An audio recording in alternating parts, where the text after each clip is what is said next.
Rahman Rahim, dear students, now we are going to discuss about the Ohm's law.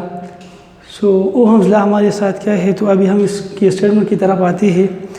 This law states that the potential difference in a conductor is directly proportional to the current in a conductor. अगर हमारे साथ एक conductor हो, suppose ये हमारे साथ क्या है, एक कंडक्टर है, तो अभी हम इसमें ये देखेंगे कि जितना हम पोटेंशियल डिफरेंस अप्लाई करेंगे तो उधर चार्जेस की फ्लो उसके मुताबिक होगी.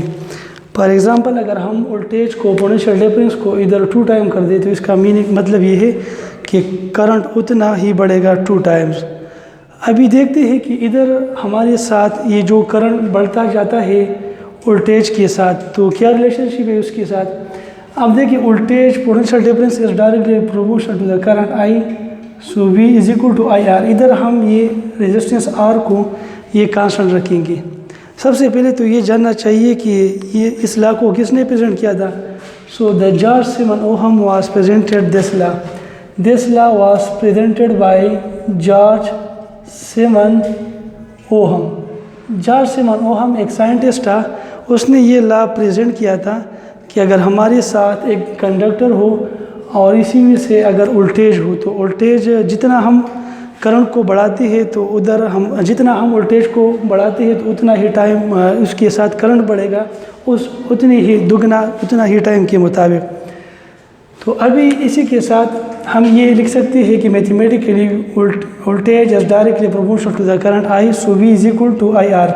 प्रोपोर्शनलिटी के साइन को जब हम ख़त्म करते हैं तो हमारे साथ इधर हम इक्वलिटी का साइन लगाते हैं, तो V is equal to I R हमारे साथ ये इसके बराबर है. अभी हम इससे अगर रेजिस्टेंस पॉइंट आउट करेंगे तो जैसा कि आपके इल्म में है कि R is equal to V divide by आई.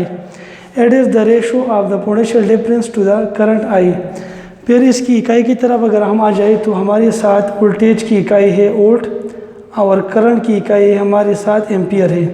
तो वोल्ट फॉर एम्पियर को हम लिख सकते हैं ओहम, और इसको हम ओमेगा से रिप्रेजेंट कर सकते हैं. It is denoted by omega because it is a Greek letter. It is denoted by omega. तो ओमेगा से हम इसको जाहिर कर देते हैं. तो इसका बुनियादी मतलब ये है कि जितना हम वोल्टेज को बढ़ाते हैं तो उतना ही करंट क्या करेगा, करंट उसके साथ बढ़ेगा. ये ओहम लॉ है. जॉर्ज सिमन ओहम ने ये लॉ प्रेजेंट किया था. अभी जितनी भी कंडक्टर हमारे साथ ओहम लॉ को ओबे कर देते हैं तो हम इसको कह सकते हैं कि हमारे साथ ओहमिक कंडक्टर है.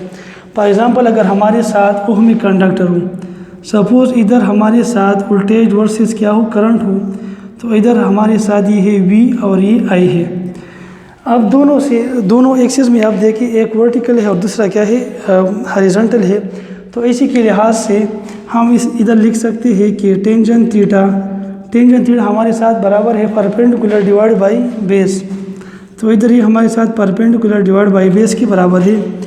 तो टेंजेंट थीटा अगर इधर हम स्लोप क्रिएट कर दे, suppose it is a slope, ये अगर हमारे साथ क्या है, ये स्लोप है और इधर ये थीटा बनता है, तो ये इसके साथ क्या है, परपेंडिकुलर है.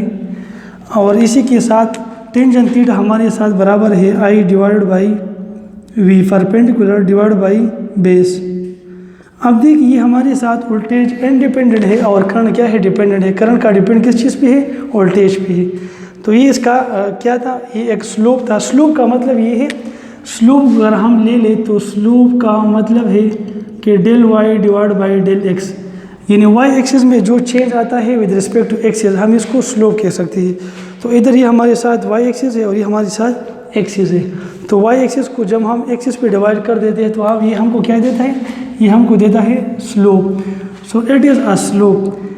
अभी इस स्लोप को अगर देखें तो इधर थीटा क्रिएट हो गया, एंगल क्रिएट हो गया, और थीटा के साथ हम ये लिख सकते हैं कि ये बराबर है परपेंडिकुलर डिवाइड बाई बेस की. तो इधर हम लिख सकते हैं कि tangent theta is equal to I by V. और इसी के साथ अगर हम ये कहें कि हमारे साथ ओहमिक कंडक्टर क्या है, for example this is a ohmic conductor. Ohmic conductor को हम किस बेस पे डिफाइन करेंगे, those materials which obey Ohm law. Ohm material जो ओहम लॉ को ओबे कर देते तो हम इसको कहते हैं ohmic conductor. The conductor which obey Ohm's law, वो कंडक्टर जो ओहम्स लॉ को ओबे करता है, विच ओबेज ओहम लॉ.